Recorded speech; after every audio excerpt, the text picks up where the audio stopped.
Anteriormente em Perigos da Alma. O orgulho é tão mortal que já derrubou milhares de servos de Deus. Muitos, ao verem o sucesso do seu ministério, igreja lotada, elogios frequentes ao seu sermão, começaram a pensar que tudo vinha da sua capacidade própria e futuramente vieram a se destruir.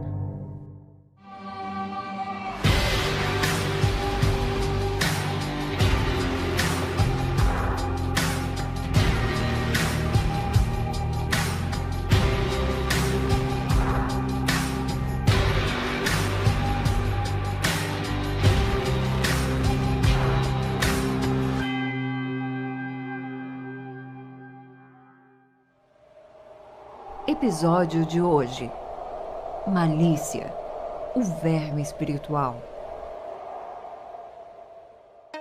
Certamente, quando criança, sua mãe dizia: "Menino, pare de comer besteiras, vai acabar ficando cheio de vermes." Esse conselho materno nunca teve tanta relevância como nos dias de hoje, se tratando de um perigo que corremos com a nossa alma.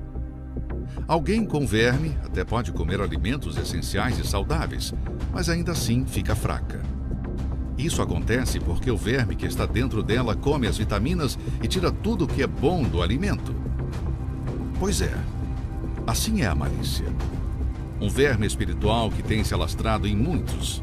Ele devora o que é bom do coração e só permite que fique o que é mal dentro dele.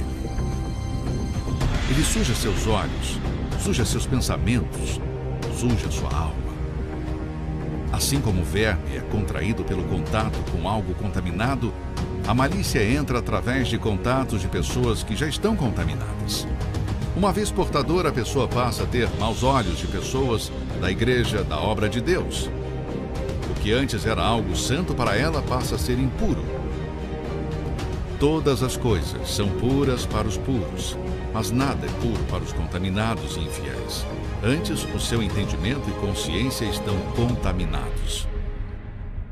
Nos últimos anos, tem surgido no mundo inteiro um movimento chamado Os Desigrejados. Esses acreditam que não precisam estar inclusos em uma igreja para viver a vida cristã, pois afirmam que o templo do Espírito somos nós. Portanto, não há por que estar numa igreja física. Também alegam terem se decepcionado com a igreja, líderes e pessoas do meio cristão. Essa nova estratégia satânica tem como objetivo convencer de que, mesmo longe da igreja, podemos estar próximos de Deus.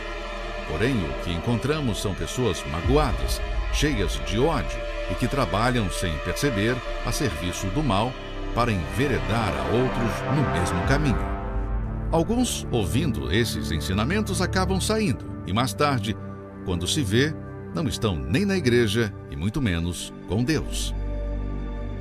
Se formos analisar a vida de Jesus na Terra, vemos que ele sempre procurava trazer seus discípulos para perto, e quando os designava para missões, não os permitiam irem sozinhos, mas de dois em dois, pois sabia que o risco de caírem nas armadilhas do mal seria maior. Jesus também sabia que no meio dos discípulos havia um traidor, mas isso não o impediu de ajuntá-los. Se ele olhasse para isso, não continuaria sua obra nesse mundo.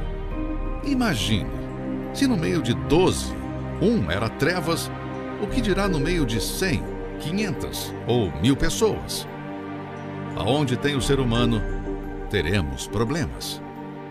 É claro que estar dentro da igreja não significa que a pessoa é de Deus, pois muitos estão nela e vivem uma vida contrária às Escrituras Sagradas.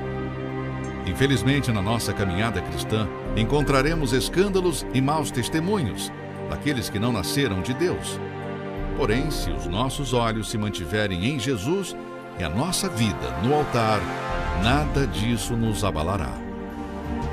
Tudo que o diabo quer é nos tirar do altar, pois sabe que enquanto estamos ajuntados no braseiro, estaremos acesos como brasas vivas, intocáveis.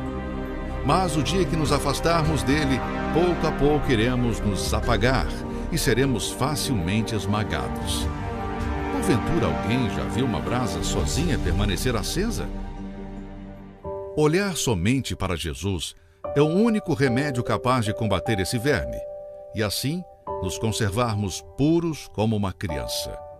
Um dia Deus viu Gabriel para visitar Maria e dizer que ela seria mãe de Jesus.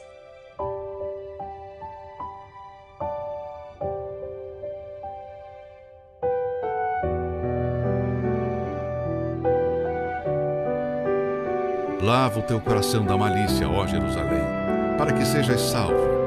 Até quando hospedarás contigo os teus maus pensamentos? Que Deus tenha misericórdia de cada um de nós e que mantenha nossos olhos fechados para toda e qualquer malícia. No próximo episódio. A falsa sensação de bem-estar tem levado muitos a caírem neste erro.